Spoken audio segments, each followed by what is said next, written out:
Hello बच्चों, कैसे हो। आज इस वीडियो में हम एनसीईआरटी बायोलॉजी क्लास 12 का जो चैप्टर है, जो पिछले 2 वीडियोस में हमने माइक्रोस्पोरोजेनेसिस एंड मेगास्पोरोजेनेसिस के बारे में डिस्कस किया था। इस वीडियो में हम जो फर्टिलाइजेशन इवेंट जो होता है, हमने अभी देखा था sexual reproduction in flowering plants वाला जो चैप्टर है ये, उसमें पहले हमने देखा माइक्रोस्पोरोजेनेसिस, मेगास्पोरोजेनेसिस। इन सब के लिंक आपको प्लेलिस्ट से मिल जाएंगे, आप ज़रूर देखिए। इसमें हम देखेंगे पॉलिनेशन। तो सबसे पहले व्हाट इज़ पॉलिनेशन, हम ये शायद सेकंड या थर्ड स्टैंडर्ड से पढ़ते आ रहे हैं ना। What is pollination? Pollination is nothing but the transfer of pollen grains from anther to stigma of either same flower or from different flowers. So what is pollination?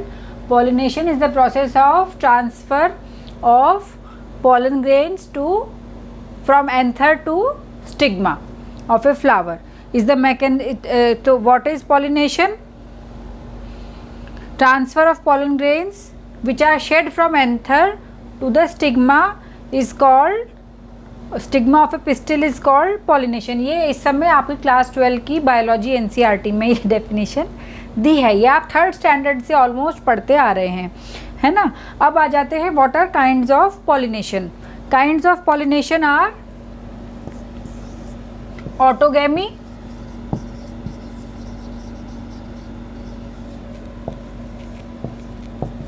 गैइटोनोगैमी और xenogamy.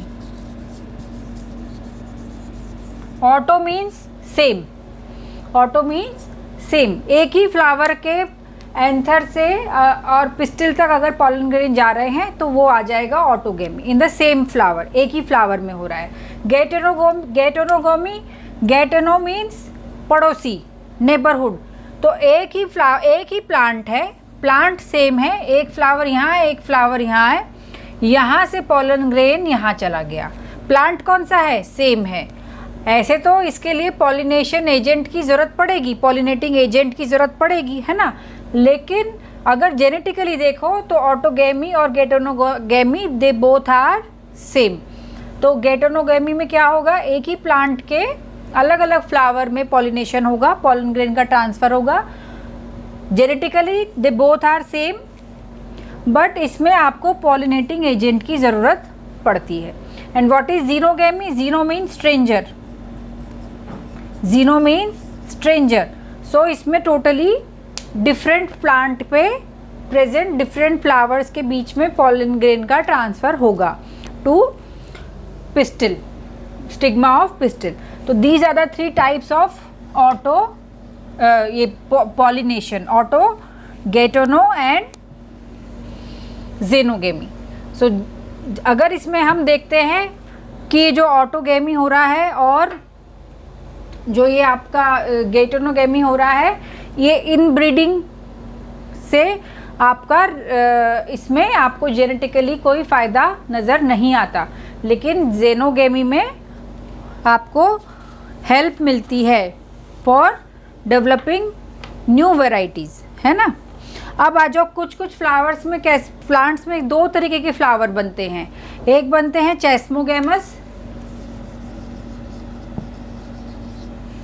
चेस्मोगैमस और एक बनते हैं क्लिस्टोगैमस। क्लिस्टो मीन्स जो बंद होते हैं।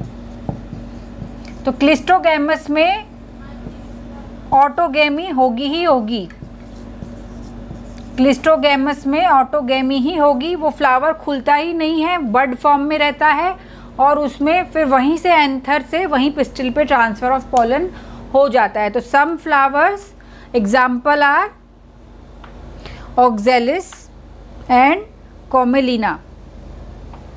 Okay, these are the example which produce 2 types of flowers, chasmogamous जो ओपन होते हैं और cleistogamous.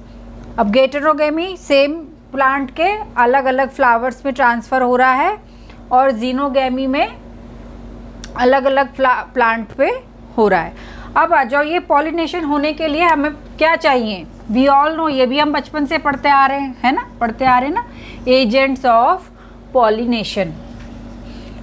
We can divide abiotic agents and biotic agents. Abiotic कौन से होते हैं? Wind and water. और बाकी बायोटिक, बायोटिक में इंसेक्ट आ जाते हैं, बीज, बीटल्स, वैस्प और बर्ड्स। बर्ड्स के अलावा कुछ मैमल्स, रोडेंट्स भी करते हैं, reptiles like some lizards, they are also agents of pollination, abiotic and biotic. इन दोनों के फ्लावर्स, जिसमें अबायोटिक से हो रहा है, जिसमें बायोटिक से हो रहा है, दोनों में डिफरेंसेस होते हैं। वो डिफरेंसेस क्या क्या होते हैं? अब आ जाओ, ये विंड और वाटर का पॉलिनेशन जो होता है, this is not very common.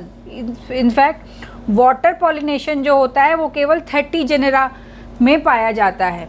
Wind का फिर भी ज़्यादा पाया जाता है, वाटर का कम में पाया जाता है। केवल 30 जेनेरा जो हैं, जहाँ खासकर monocotyledons, they are using this water as abiotic pollinating agent. अब आ जाओ, विंड में जो पॉलिनेशन होता है उसके लिए पॉलन ग्रेन्स कैसे होंगे? लाइट वेट होंगे ताकि वो आराम से उड़ सके, दूर दूर जा सके। नॉन स्टिकी होंगे, ठीक है, ताकि वो कहीं चिपके ना। Light weight, non sticky and abundant, क्योंकि बहुत सारे तो इधर से उधर जाने में ही वेस्ट हो जाएंगे, है ना। जो अबायोटिक वाटर से हो रहा है या विंड से हो रहा है, उसमें अबंडेंट पॉलन ग्रेन्स प्रोड्यूस होते हैं। वाटर के, विंड के लिए लाइट वेट होंगे, नॉन स्टिकी होंगे। और वाटर के लिए कैसे होते हैं? वाटर के लिए वो ऐसे होंगे कि जिससे वो वाटर के अंदर खराब ना हो। तो कौन सी कोटिंग होती है? एक म्यूसिलेजिनस कवरिंग होती है। म्यूसिलेजिनस कवरिंग होगी पॉलन ग्रेन के ऊपर, जो उसको वाटर में ख़राब नहीं होने देता, ठीक है। तो ये आपको एमसीक्यू के रूप में क्वेश्चन मिल सकता है। अब आ जाओ, जो पॉलिनेशन विंड में, एक सबसे अच्छा एग्जाम्पल कॉर्न। आप भुट्टा खाते हैं, भुट्टे में कॉर्न जो आपका होता है उसमें बहुत सारे यहाँ पे गोल्डन गोल्डन बाल जैसे होते हैं, है ना, जिसे हम हटाते हैं। तो वो क्या है? They are nothing but the pistil and stamen of, जिससे वो इजीली वहाँ से उड़ जाए। लंबे होते हैं इसमें और ट्रैप करना भी उनको आसान रहता है। तो कॉर्न में जो आप बाल देखते हैं ना, भुट्टे के जो बाल होते हैं, they are the example of stamen and pistil only. अब आ जाओ वाटर बॉर्न में। एग्जाम्पल क्या क्या हैं वाटर बॉर्न बायोटिक एजेंट के? वेलिस्नेरिया, वेलिस्नेरिया, हाइड्रिला और दूसरा एग्जाम्पल जोस्टेरा। इनमें क्या होता है, जैसे अगर वेलिस्नेरिया है आपका, तो इसमें पिस्टिल बहुत लंबा होगा और जो इसका कार्पल है वो आपके वाटर लेवल तक आ जाता है और यहाँ पे आपके पॉलन ग्रेन्स आ रहे होते हैं। तो by chance this water and wind pollination, it always remember it is occurring by chance. So large amount of pollen grains are to be produced, वो यहाँ पे कांटेक्ट में आ जाते हैं, ठीक है। इसमें लॉन्ग रिबन लाइक आपका बन जाता है। जो फ्लोट कर रहे होते हैं उसमें कई बार जो पॉलन ग्रेन्स होते हैं वो भी कभी कभी बहुत लॉन्ग होते हैं, ताकि वो बहते बहते एंटेंगल हो जाएं, जहाँ उन्हें पहुँचना है वहाँ वो पहुँच सके। तो ये तो हो गया हमारा एजेंट ऑफ पॉलिनेशन।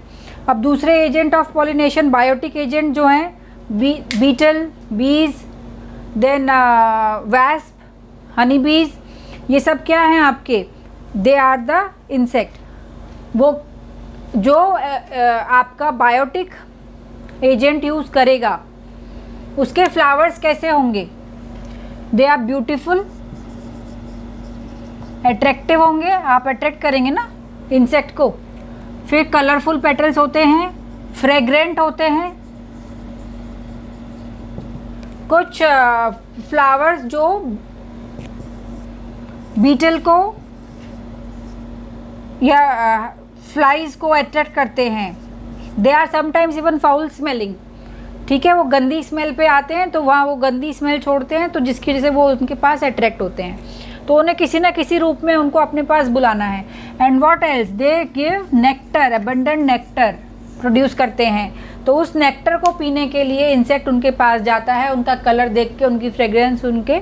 फिर क्या होगा, जब वो उस पर नेक्टर ले रहा होता है तो उसके पॉलन ग्रेन्स जो हैं वो आपके उसको स्टिक हो जाते हैं, पॉलन ग्रेन स्टिक हो जाएंगे। और फिर क्या होगा, जब वो दूसरे फ्लावर पे जाएगा तो वहाँ पे वो आपके स्टिग्मा पे चिपक जाएंगे और आपका पॉलिनेशन हो जाएगा। कुछ एग्जाम्पल है, जैसे कि कुछ आपको वो प्रोटेक्शन देते हैं। जैसे एग्जाम्पल एमोर्फोफेलस, जो सबसे लंबा फ्लावर है। कितना ऊंचा फ्लावर है वो, 6 फीट। वहाँ पे अगर वो अपने एग देंगे तो वो सेफ रहते हैं। दूसरा एक एग्जाम्पल है किसका, मॉथ एंड युक्का प्लांट। ठीक है, इसमें क्या है कि जो मॉथ है वो अपने एग ले करता है युक्का की ओवरी के लेक्यूने में, और वहाँ पे फिर जब वो फर्टिलाइज होने के बाद जब सीड डेवलप हो रहा होता है तब वो मॉथ का एग में से लार्वा निकल के आता है। तो दिस इज़, वो दोनों ज़रूरी हैं, वो मॉथ भी ज़रूरी है यूका के फर्टिलाइजेशन के लिए, और यूका ज़रूरी है मॉथ की लार्वल ब्रीडिंग के लिए, egg laying and larval breeding के लिए। ठीक है, अब एक टर्म है nectar robber. Nectar robber, nectar robber मतलब पॉलन रॉबर या नेक्टर रॉबर। ये क्या है,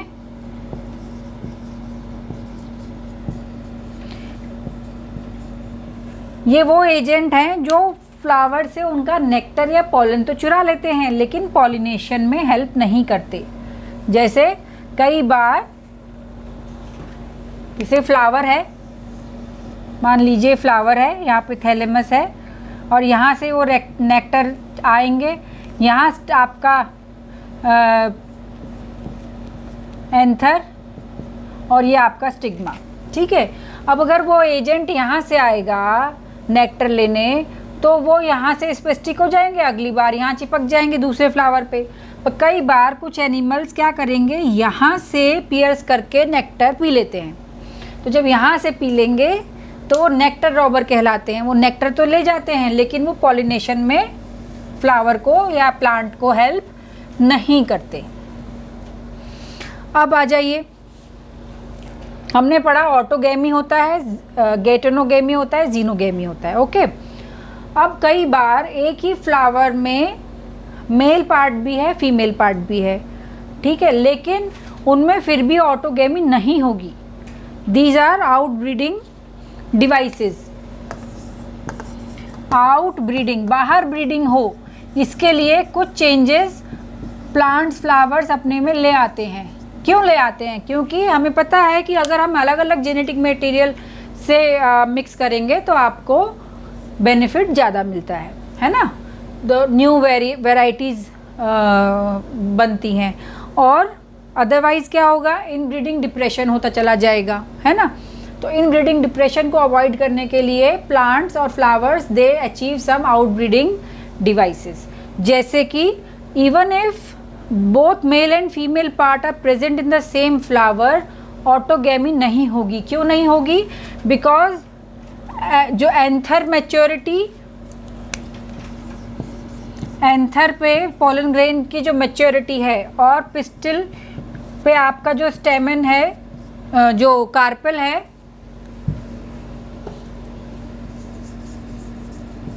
उसकी जो रिसेप्टिविटी है, स्टिकीनेस, वो they are developing at different times. So आपका अलग अलग टाइम पे दोनों मैच्योर, स्टिग्मा और एंथर स्टिग्मा एंड एंथर आपके अलग अलग टाइम पे मैच्योर होंगे। इसका स्टिग्मा का जो स्टिकीनेस है, मान लीजिए पहले एंथर में से पॉलन ग्रेन रिलीज हो गए, मैच्योर हो गया, पर उस समय जब ये रिलीज हुए उस समय तक इसका स्टिग्मा जो था वो रिसेप्टिव नहीं था, स्टिकी नहीं हुआ, वो पॉलन वहाँ रुके ही नहीं। तो this is one outbreeding device. Maturation of anther and stigma eight different times, है ना। This is one and this is one way of outbreeding devices. दूसरा क्या है, आपका ये दोनों अलग अलग टाइम पे इनके रिलीज अलग अलग हो रहे हैं, प्लस कभी कभी ये इनकी जो पोजीशनिंग होती है अप एंड डाउन वो आपको ऑटोगैमी के लिए हेल्पफुल नहीं होती। थर्ड नंबर क्या है, नंबर 3 क्या है आउटब्रीडिंग डिवाइस। ऑल्दो आपका पॉलन उसी फ्लावर के या उसी सेम प्लांट के एंथर से पॉलन ग्रेन आया और स्टिग्मा पे चिपक गया, लेकिन ये स्टिग्मा उसको जर्मिनेट ही नहीं होने देगा, पॉलन ट्यूब में कन्वर्ट ही नहीं होने देगा, उसका स्वागत नहीं करेगा। तो ये भी हम आगे देखेंगे कि कैसे इनका पॉलन स्टिग्मा का जो मैकेनिज्म है किस तरीके से ये होता है। तो वो उसको जर्मिनेट ही नहीं होने देते, एक्सेप्ट ही नहीं करते हैं। तो ऑल्दो दे आर प्रेजेंट, ऐसे तो आप देखिए आम के पेड़ पे हो सकता है गुआवा का भी पॉलन आके गिरता हो, लेकिन वो उसमें जर्मिनेट तो नहीं करता ना, क्योंकि वो उसको रिसीव ही नहीं करता। इसी तरीके से अपने से कभी कभी सेम प्लांट के पॉलन को भी जो स्टिग्मा है वो रिसीव नहीं होने देता, वो उसको वहाँ पे आगे के जो इवेंट हैं वो उसमें नहीं जाने देता है। इसे कहते हैं पॉलन पिस्टिल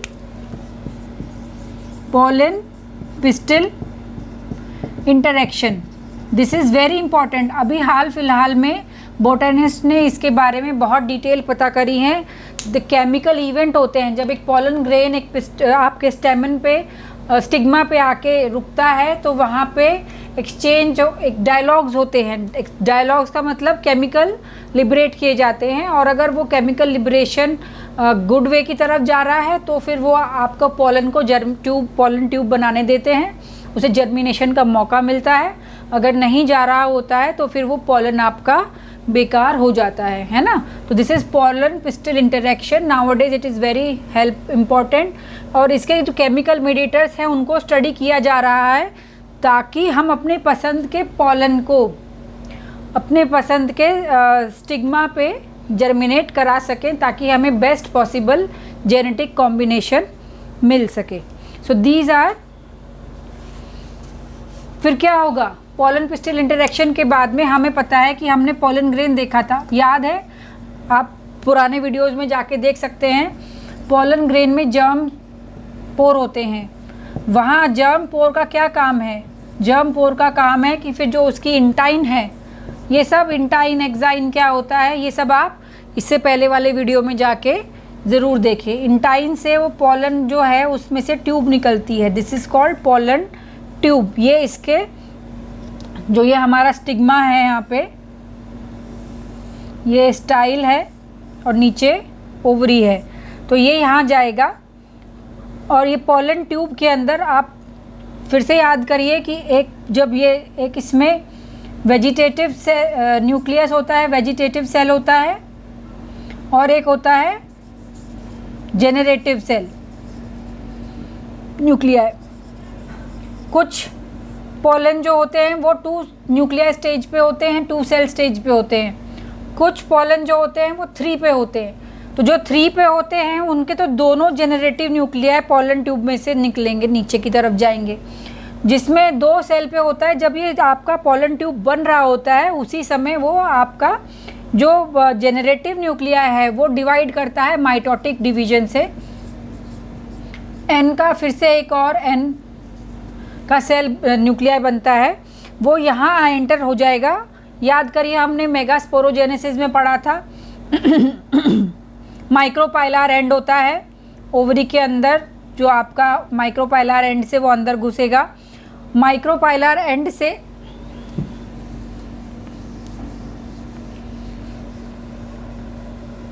एक कहानी की तरह आप इसको याद रखिए। माइक्रोपाइलर एंड से जब वो अंदर घुसा है, ये माइक्रोपाइलर एंड से अंदर घुसा है। अब याद करिए यहाँ पे जो हमारा मेगास्पोर एंजाइम जो बना था, उसके बाद में माइक्रोपाइलर एंड पे सिनर्जिड्स होंगे और एक एग सेल होगा, 3 एंटीपोडल यहाँ होते हैं और 2 न्यूक्लियाई यहाँ होते हैं, सेंट्रल सेल जिसे हम कहते हैं। तो ये जो सिनर्जिड्स होते हैं, इस पे फिलीफॉर्म अपैरेटस होता है, यहाँ पे फिलीफॉर्म अपैरेटस। वो फिलीफॉर्म अपैरेटस जो है वो आपका केमिकल लिबरेट करता है। तो जो आपकी पोलन ट्यूब आ रही है वो इनके ज़रिए होते हुए एक फिलीफॉर्म अपैरेटस में से और एक सिनर्जिड में से होते हुए आपका एक न्यूक्लियाई एग सेल में चला जाएगा। ये हो गई हमारी सिनगेमी, है ना। अब हमने देखा था कि 2 न्यूक्लियस आ रहे हैं यहाँ पे, जर्मिनेटिव न्यूक्लियस। तो 2 जर्मिनेटिव न्यूक्लियस जो आ रहे हैं, तो जो दूसरा आता है वो कहाँ जाता है, वो जाके मिलता है इससे सेंट्रल सेल में जो न्यूक्लियाई प्रेजेंट है। यहाँ पे ये 2 प्रेजेंट हैं, यहाँ तो एक था और एक ऊपर से आ गया। n प्लस n क्या बन गया, 2n। ये तो बन गया आपका जाइगोट 2। तो यहाँ पे हमारे पास n प्लस n ऑलरेडी है, उसमें एक तीसरा n आ जाएगा, क्या बन जाएगा ये, ट्रिप्लॉइड, 3n,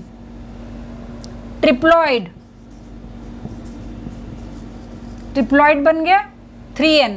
तो ये क्या हो रहा है, double fertilization. It is seen only in flowering plants. एक फर्टिलाइजेशन हो रहा है जो आपका जनरेटिव न्यूक्लियाई पोलन ट्यूब में से आके एग सेल वाले न्यूक्लियाई से मिल गया, n प्लस n 2n, ये बन गया जाइगोट। ये जाइगोट आगे आपका एम्ब्रियो बनाएगा।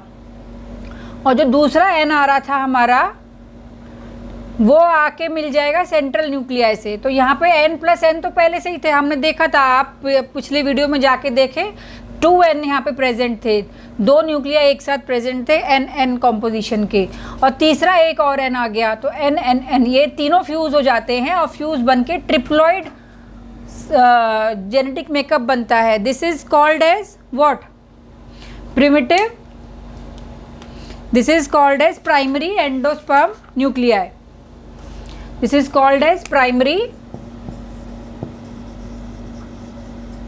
Endosperm nuclei.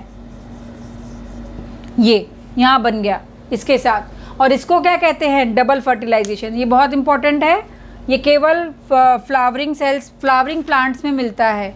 और ये जो आपका प्राइमरी एंडोस्पर्म न्यूक्लियाई है, ये जो फिर सेल बन गया, ये तो जाइगोट बन गया, ये भी जो सेल था ये किस में कन्वर्ट हो गया, प्राइमरी एंडोस्पर्म सेल में।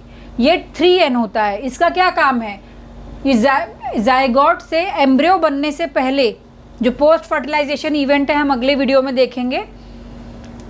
जाइगोट बन का डेवलपमेंट होने से पहले ये आपका जो प्राइमरी एंडोस्पर्म न्यूक्लियाई या प्राइमरी एंडोस्पर्म सेल है, ये पहले डेवलप होता है और ये न्यूट्रिशन प्रोवाइड करता है इस डेवलपिंग एम्ब्रियो को। सो ये इम्पॉर्टेंट है। आगे हम इसकी डिटेल पढ़ेंगे कि ये किस तरीके से डेवलप होता है, पहले न्यूक्लियर डिवीजन, सेलुलर डिवीजन, कौन से सीड में एंडोस्पर्म बच जाता है, कौन से में नहीं बचता है, वो सब हम पोस्ट फर्टिलाइजेशन इवेंट जो हम नेक्स्ट वीडियो में कवर करेंगे उसमें देखेंगे। तो आपको प्लेलिस्ट में ये तीनों वीडियो एक साथ अभी मिल जाएंगे, माइक्रोस्पोरोजेनेसिस, मेगास्पोरोजेनेसिस और आपका जो ये पॉलिनेशन जो इवेंट है, फर्टिलाइजेशन इवेंट जो है, इसके बाद का पोस्ट फर्टिलाइजेशन नेक्स्ट वीडियो में। इन वीडियो तक आपको अगर कोई भी चीज़ समझ में नहीं आई हो तो आप बेशक कमेंट बॉक्स में जाके अपने प्रश्न लिखें, हम आपको जवाब देंगे। आपको वीडियो पसंद आया है तो इसे लाइक ज़रूर करें, चैनल को सब्सक्राइब ज़रूर करें, ताकि आपको नए वीडियोज़ का अपडेट जल्दी से जल्दी मिलता रहे। Thank you.